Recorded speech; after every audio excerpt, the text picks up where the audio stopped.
உன்னத பாட்டின் புஸ்தகம் 6ஆம் அதிகாரம் 1வது வசனம் சொல்லுகிறது, உன் நேசர் எங்கே போனார்? ஸ்திரீகளின் ரூபவதியே, உன் நேசர் எவ்விடம் போய்விட்டார்? உன்னோடு கூட நாங்களும் அவரை தேடுவோம் அப்படின்னு. இந்த உன்னத பாட்டின் புஸ்தகத்தை பற்றி நம்ம எல்லாருக்கும் தெரியும். இது இயேசு கிறிஸ்துவுக்கும் புதிய ஏற்பாட்டு சபைக்குமான உறவை சொல்லக்கூடியதான ஒரு புஸ்தகம். 8 அதிகாரம் இருக்கிறது. 8 அதிகாரம் அது சம்பந்தமாகத்தான் இருக்கும். அதாவது சபையை எப்படி ஆண்டவர் சந்திக்கிறார், சபையை எப்படி கூப்பிடுகிறார், சபை மறுதலிக்கிறது, திருப்பி தேடுகிறது, திருப்பி சபை தேவனை காணாமல் உபத்திரப்படுகிறது, கடைசியாய் மணவாளனும் சபையும் ஒன்றாக இணைகிறார்கள். இதுதான் அந்த 8 அதிகாரத்தில் இருக்கும். அதில் குறிப்பாக 5ஆம் அதிகாரத்தில் நேசர் கதவை தட்டுகிறார். அப்பொழுது சபை கதவை திறக்கவில்லை. அப்பொழுது நேசர் போய்விடுகிறார். பல நேரங்களிலே இதுதான் சபைக்கு நடக்கிறது. ஆண்டவர் வெளிப்படுத்தல் 3ஆம் அதிகாரத்தில் இது நான் வாசப்படியில் நின்று கதவை தட்டுகிறேன் என்று சொல்லுகிறார். அதே காரியம்தான் 5ஆம் அதிகாரம் உன்னத பாட்டிலும் இருக்கிறது. அங்கேயும் அவர் வாசப்படியில் நின்று கதவை தட்டுகிறார். ஆனால் சபை திறக்கவில்லை. சபை படுத்து கிடக்கிறது. சபையானது மணவாளனுக்கு சத்தத்துக்கு செவி சாய்க்கவில்லை. இன்னொரு பெரிய விஷயம் என்னென்னா, மணவாளனோடு கூட ஆர்கியூமெண்ட் பண்ணிக்கிட்டு இருக்கு. பல நேரங்களிலே சபைகள் இப்பொழுது ஆர்கியூமெண்ட் பண்ணுற சபைகளாக மாறி விடுகிறது. இப்போது 5ஆம் அதிகாரம் உன்னத பாட்டில் கதவை தட்டுறாரு, சபை திறக்கலை. 6ஆம் அதிகாரத்தில் நேசர் போய்விட்டார்னு இருக்குது. அதான் கேட்குறாங்க, உன் நேசர் எங்கே போய்விட்டார்? வெளிப்படுத்தல் 3ஆம் அதிகாரத்தில் சபை கதவை தட்டுகிறார் என்று இருக்கிறது. அந்த தட்டுற நேரத்தில் திறக்கணும். ஆர்கியூமெண்ட் பண்ணிக்கிட்டு இருக்கக்கூடாது. மணவாட்டி படுத்துட்டு ஆர்கியூமெண்ட் பண்ணுறா, நான் படுத்துட்டேன், வஸ்திரத்தை களைந்தேன், பாதங்களை கழுவினேன், எப்படி நான் திறப்பேன்? ஆர்கியூமெண்ட். இன்னைக்கு சபை ஆர்கியூமெண்ட் உள்ள இடத்துக்கு போயிருச்சு. கர்த்தர் சொன்னால் கூட ஏன் எதுக்கு? ஒரு காலகட்டத்தில் சபையில் இருக்கிற விசுவாசிகள் ஊழியக்காரர் சொன்னால் ஏன் என்று கேட்காமல் கீழ்ப்படிவார்கள். அது ஏன் அப்படி கீழ்ப்படிஞ்சாங்க அப்படின்னு சொன்னால், ஊழியக்காரர் சொல்லக்கூடிய வார்த்தைகளிலே அந்த அளவுக்கு ஆவிக்குரிய சத்தியம் இருந்துச்சு. நான் சொல்லுவேன், அன்னைக்குள்ள ஊழியக்காரர்கள் அவங்க பைபிள் காலேஜ் முடிச்சுட்டு வந்தவங்க ரொம்ப குறைவு. ஆனால் ஆவியிலே நிரப்பப்பட்டவர்களாய் சபை நடத்தினவர்கள் தான் ஜாஸ்தி. அதனால் அவங்க ஆவியில் நிரம்பி ஒரு விஷயத்தை சொல்லும்போது ஜனங்கள் அதை கேட்டார்கள். ஏன்னு கேள்வி கேட்க மாட்டாங்க. நம்ம ஆண்டவருக்கு பிடிக்காத ஒரு விஷயம் இந்த ஏன்னு கேட்கறது. போய் நேர் தெருவில் பவுல் என்று ஒரு மனுஷன் இருக்கிறான், அவனை போய் நீ அபிஷேகம் பண்ணு அப்படின்னு கர்த்தர் சொன்ன உடனே போகணும். அனனியா உட்காந்து ஆண்டவர்கிட்ட ஆர்கியூ பண்ணுவார். அவனா சபைகளை துன்பப்படுத்துகிறவன் ஆயிற்று. இன்னும் ஆண்டவருக்கு தெரியாத மாதிரி ஆண்டவர் சொல்வார், எனக்கு தெரியும், நீ போ அப்படிம்பார். மோசையை கூப்பிட்ட போது மோசை உட்காந்து ஆர்கியூ பண்ணிக்கிட்டு இருப்பார். கர்த்தர் கோபம் உண்டவராகி அப்படின்னு இருக்கும். ஆபிரகாமை கூப்பிட்ட போது ஆபிரகாம் அழைப்பை தவற விட்டு 2வது அழைப்பை சொல்லும் போது கர்த்தர் சொல்வார், நீ போ அப்படிம்பார். கர்த்தர் பல நேரங்களிலே அவர் சொல்லுகிறதை கேட்காத போது, ஏன்னா அவர் சர்வ வல்லமை உள்ள தேவன். யோசிச்சு பாருங்க, இன்னைக்கு ஒரு மேல் அதிகாரி ஒரு விஷயத்த சொன்னால் கீழே இருக்கிறவர் அதை அப்படியே கேட்டு ஒபே த ரூல்ஸ் அப்படின்பாங்க, ஒபே த ஆர்டர் அப்படிம்பாங்க. ஆனால் ஒரு வார்த்தை எதிர்த்து பேசினா கோபம் வரும். ஒரு சாதாரண அதிகாரிக்கு, அவருக்கு மேலே இருக்கிற அமைச்சருக்கு இன்னும் கோபம் வரும். எல்லா அமைச்சர்களுக்கும் மேலே இருக்கிறவங்களுக்கு இன்னும் கோபம் வரும். ராஜாக்களுக்கு இன்னும் கோபம் வரும். ஆனால் இவரோ ராஜாக்களை தள்ளி ராஜாக்களை உருவாக்குற சர்வ வல்லமை உள்ள ராஜா. அப்போ அவருக்கு ஒரு விஷயத்தை சொல்லும்போது, அவர் கேட்கும்போது சபையானது மறுதளிக்கிறது அல்லது மறு உத்தரவு கொடுக்குதுன்னா கர்த்தர் டென்ஷன் ஆவார். அதனால தான் பல நேரங்களிலே கதவை தட்டிட்டு அவர் போய் விடுகிறார். இப்போ நேசர் இல்லை. இவன் என்ன சொல்கிறாங்க, உன் நேசர் எவ்விடம் போய்விட்டார்? உன்னோடு கூட நாங்களும் தேடுவோம். சபையினுடைய வேலை என்ன? நேசரோடு கூட இருப்பது. வசனம் சொல்லுது, வனாந்திரத்திலே சாய்ந்து வருகிற இவள் யாரோ? நேசரோடு கூட சாய்ந்து வருகிறது தான் சபை. நேசரோடு கூட இருப்பது தான் சபை. பல நேரங்களில் வேதாகமத்தில் நாம் பார்க்கிறோம், இந்த சக்சஸ்ஃபுல்லான பர்சன்ஸ் அப்படின்னு இருக்கிற எல்லாரையும் எடுத்து பாருங்க. ஒவ்வொருத்தரும் ஒவ்வொரு விதமான ஆவிக்குரிய ஒரு ஐக்கியம் தேவனோடு கூட இருந்துச்சு. ஒரு ஸ்டாண்டர்ட் தேவனோடு கூட ஒரு ஆவிக்குரியதான ஒரு ஸ்டாண்டர்ட் இருந்தது. இப்போ சபை அப்படி இல்லை. சபை இன்னைக்கு தேவன் இருக்கிறாரா இல்லையானே தெரியாது. நீங்கள் சபையில் ஆவியானவர் இருக்கிறாருங்கிறத எதை வச்சு கண்டுபிடிக்கிறீங்க அப்படின்னு கேட்டால், எல்லாரும் ஆவியில் நிறைஞ்சு கை தட்டுறது.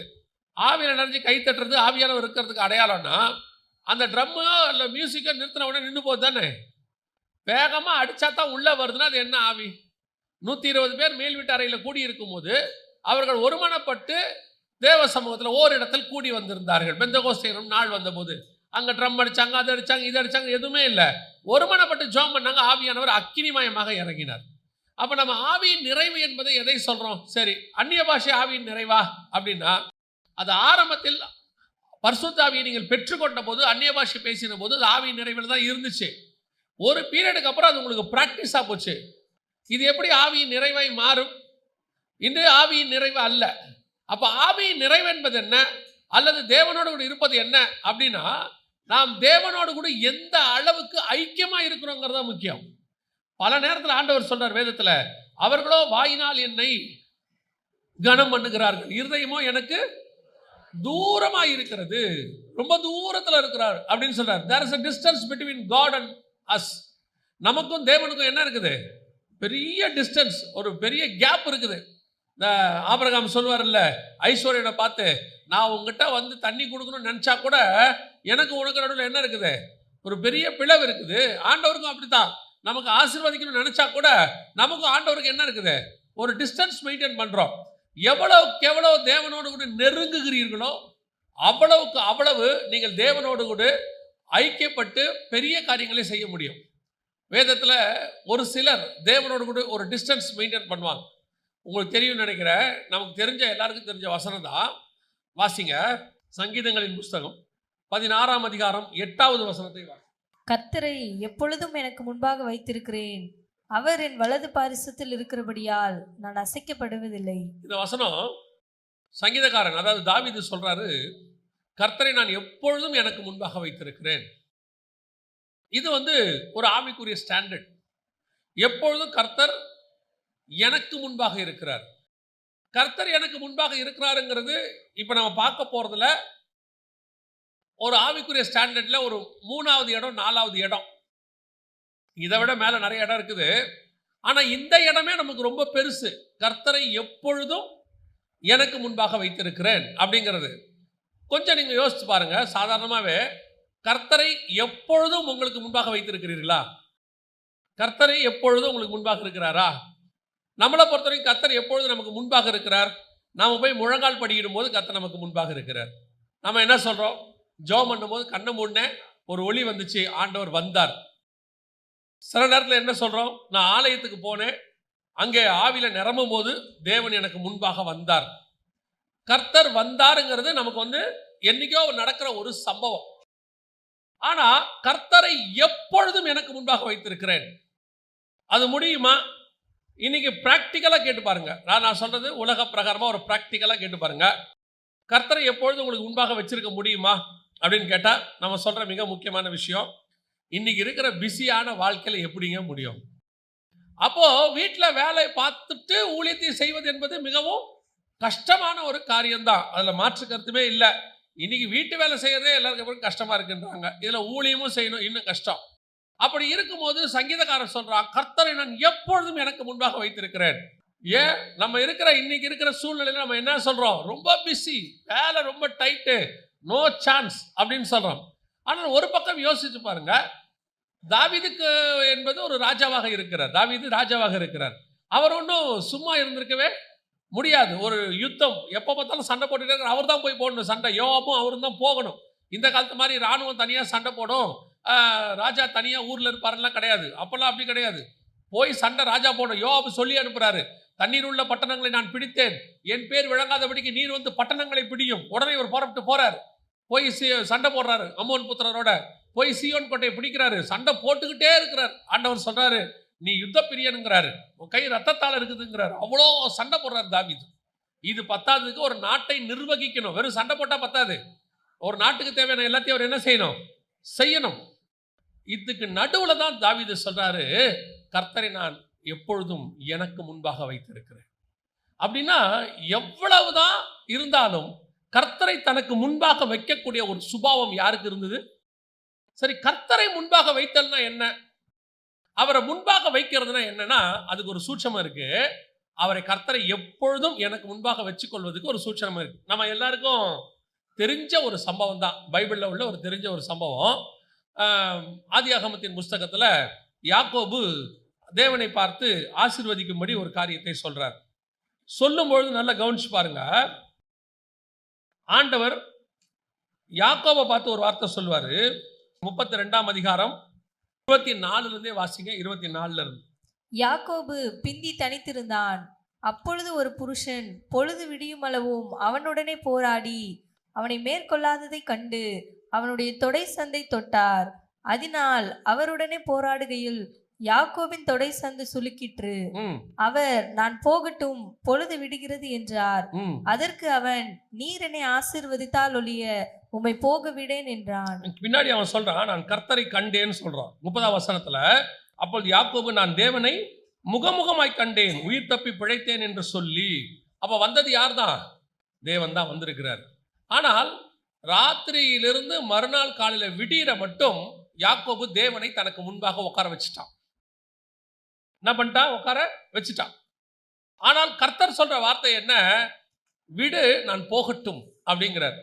இங்க என்ன நடந்துச்சு அப்படின்னு கேட்டீங்கன்னா, நிறைய பேர் இதுக்கு ஒரு விளக்கம் கொடுக்குறாங்க. என்ன விளக்கம் கொடுக்குறாங்கன்னா, அந்த இடத்துல வசனம் இருக்குல்ல, அந்த புருஷன் பொழுது விடிய மட்டும் அவனோடு போராடி அப்படின்னு இருக்குல்ல.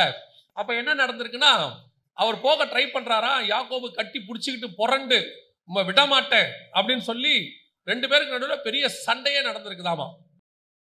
கடைசியில் அந்த மனுஷனால போராடி யாக்கோபை ஜெயிக்க முடியல அப்படின்னு சொல்லி ஒருத்தர் விளக்கம் சொல்றாரு. இது உண்மையா இருக்குமானா அப்படி இருக்க வாய்ப்பு இல்லை. ஏன்னா வந்தது தேவன் பைபிள் சொல்லுது. தேவனோட கூட மனுஷன் என்ன பண்ண முடியாது, அப்படிலாம் சண்டை போட்டுலாம் ஜெயிக்க முடியாது. அப்ப அங்க நடந்தது என்ன? கர்த்தர் ஏன் சொல்றாரு அவனுக்கு முன்பாக இருந்துகிட்டு, உன்னை விட்டு என்னால போகவே முடியலப்பா, நீ விடு, நான் போகிறேன் அப்படின்னா, எதனால யாக்கோபு ஜெயிச்சான் அப்படின்னு கேட்டா வாசிங்க. ஓசியாவின் புஸ்தகம் 12ஆம் அதிகாரம் 3ல இருந்தே வாசிங்க பாப்போம். அவன் தாயின் கர்ப்பத்திலே தன் சகோதரனுடைய குதிகாலை பிடித்தான். தன் பலத்தினால் தேவனோட போராடினான். அவன் தூதனானவனோட போராடி மேற்கொண்டான். எப்படி போராடி மேற்கொண்டான்? இங்க வசனம் சொல்லுது, அந்த தூதனால மேற்கொள்ள முடியவில்லைன்னு யாக்கோபு தான் மேற்கொண்டான். அழுது அவரை நோக்கி கெஞ்சினான். அழுது அவரை நோக்கி. இது எங்கே நடந்தது? பெத்தேலிலே நடந்தது வசனம் சொல்லுது. நல்லா கவனித்துங்க. அவன் தூதனானவரோட போராடி மேற்கொண்டான். அப்படின்னா என்ன போராடி இருக்கிறான் அப்படின்னு கேட்டீங்கன்னா, ஒரே ஒரு விஷயம்தான். ராம் முழுவதும் என்ன பண்ணியிருக்கிறான்? அழுதுகிட்டே இருந்திருக்கிறான். அவ்வளவுதான். கர்த்தரை உங்களுக்கு முன்பாக உட்கார வைக்கிறதுக்கான மிக முக்கியமான காரியம் என்ன அப்படின்னு கேட்டீங்கன்னா, உங்க ஆத்துமாவை ஊற்றி நீங்கள் அவரோடு கூட ஜெபிக்கும் பொழுது உங்களை தாண்டி கர்த்தரால் போகவே முடியாது. கர்த்தர் எப்போ உங்க கூட இருப்பாரு. தாவீது கிட்ட இருக்க ஒரு பெரிய பிளஸ் என்னன்னா, எதுனாலும் ஆண்டவர் சமூகத்தில் போய் உட்காந்துருவான். தேவனை நோக்கி பார்த்துக்கிட்டே இருப்பான். அவன் அழுவறத அவரால் என்ன செய்ய முடியாது. நீங்க எப்போ வேணா எடுங்க, தாவீது எடுத்து பாருங்க. அழுதுகிட்டே இருப்பான், கேட்டுக்கிட்டே இருப்பான், ஆண்டவரை நோக்கி கெஞ்சிக்கிட்டே இருப்பான். ஏதோ ஒன்று நடந்துகிட்டே இருக்கும்.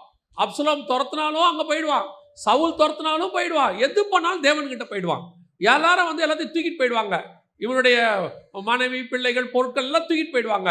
திரும்பி போய் ஆளுவான் ஆண்டவர்கிட்ட. ஆண்டவரே எல்லாம் எடுத்துட்டு போயிடு. இப்போ நம்ம பாருங்க, ஏதாவது ஒன்று நடந்த உடனே கர்த்தரை முன்னாடி கொண்டாட மாட்டோம், கர்த்தரை முன்பாக வைக்க மாட்டோம். உடனே நம்ம பலத்தில் போராட தொடங்கிடுவோம். எனக்கு அவரை தெரியும், இவரை தெரியும், அவருக்கு ஃபோன் பண்ணு, இவருக்கு ஃபோன் பண்ணு, அங்கே போகலாமா. தாவீதுகிட்ட அது கிடையவே கிடையாது. தாவீதுகிட்ட எத்தனையோ பராக்கிரமசாலிகள் இருந்தார்கள். தாவீதுகிட்ட யோவாப் இருக்கிறார், 10க்கு பெரிய சேனை இருக்கிறது. எவ்வளவு இருக்கட்டும், தாவீதை பொறுத்த வரைக்கும் சொல்லுவான், கர்த்தரை நான் எப்பொழுதும் எனக்கு முன்பாக வைத்திருக்கிறேன். எப்படி அழுதுகிட்டே இருப்பான், கேட்டுக்கிட்டே இருப்பான். யாக்கோபு ரா முழுவதும் அழுது கெஞ்சினான். கர்த்தரால் அவனை தாண்டி போகவே முடியவில்லை. சில நேரங்களில் சிலருடைய ஜெபத்திற்கு கிடைக்கிற பதில் அநேகர் பயங்கரமா போட்டு ஜெபம் பண்ணுவாங்க, அவங்களுக்கு கூட கிடைக்காது. ஆனா இவங்க 5 நிமிஷத்துல அதுக்கு பதில் வாங்கிடுவாங்க. பாருங்க, நம்ம எல்லாருக்கும் தெரிஞ்ச சம்பவம், மார்த்தாள் மரியாள் லாசரு சம்பவம். லாசரு மரித்து போனான், இயேசு வராரு.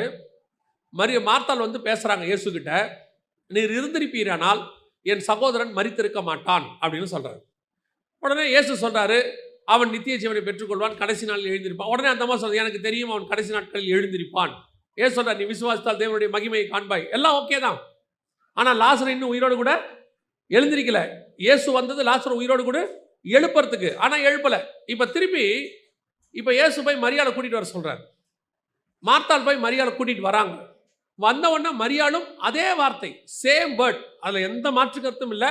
நீங்கள் பாருங்க, வார்த்தைக்கு வார்த்தை கரெக்டாக அப்படியே இருக்கும். மார்த்தாள் என்ன சொன்னாங்களோ அதே தான் மரியாளும் சொல்றாங்க. நீர் இருந்திருப்பானால் என் சகோதரன் மரித்திருக்க மாட்டான். ஆனால் மார்த்தாள் பேசின போது அவன் சகோதரனை உயிர்ப்பிக்காத தேவன், மரியாள் பேசின போது அடுத்த வார்த்தை கேட்பாரு, அவனை எங்கே வைத்தீர்கள்னு கேட்பாரு. மார்த்தாள்கிட்ட என்ன சொன்னாரு, நீ விசுவாசித்தால் தேவனுடைய மகிமையை காண்பாய். அவன் சொல்றான், நான் அறிவேன் ஆண்டவரே, அவன் கடைசி நாட்கள் எழுப்புவான். இப்படி 2 பேரும் ஆர்கியூ பண்ணிட்டே இருக்காங்க. யாரு? தேவனும் மார்த்தாளும். ஆனா இப்போ மரியாள் வந்த உடனே அவளும் இதே வார்த்தை தான், நீ இருந்திருப்பீரான சகோதரன் மரித்திருக்க மாட்டான். அடுத்த வார்த்தை, அவனை எங்கே வைத்தீர்கள்? அப்ப ஏன் இயேசு பாரபட்சம் உள்ளவரா? அவ கேட்கும் போது ஆர்கியூமெண்ட் பண்றாரு, இவ கேட்கும் போது உடனே பதில் கொடுக்கிறாரு, உயிரோடு எழுப்ப தொடங்கிட்டார், ரெடி ஆயிட்டாரே அப்படின்னா அதுக்கு அடுத்த வசனம் அதுக்கு பதில் சொல்லும். இயேசு மரியாள் அழுகிறதையும் கூட வந்திருக்கிறவர்கள் அழுகிறதையும் கண்டு அவர் கலங்கி இயேசு கண்ணீர் விட்டார். எந்த ஜெபம் அசைக்கும் தெரியுமா? எது கர்த்தரை முன்பாக நிற்க வைக்கும் தெரியுமா? அது முதலாவது உங்க ஆவிக்குரிய ஸ்டாண்டர்ட் எங்க இருக்கு தெரியுமா?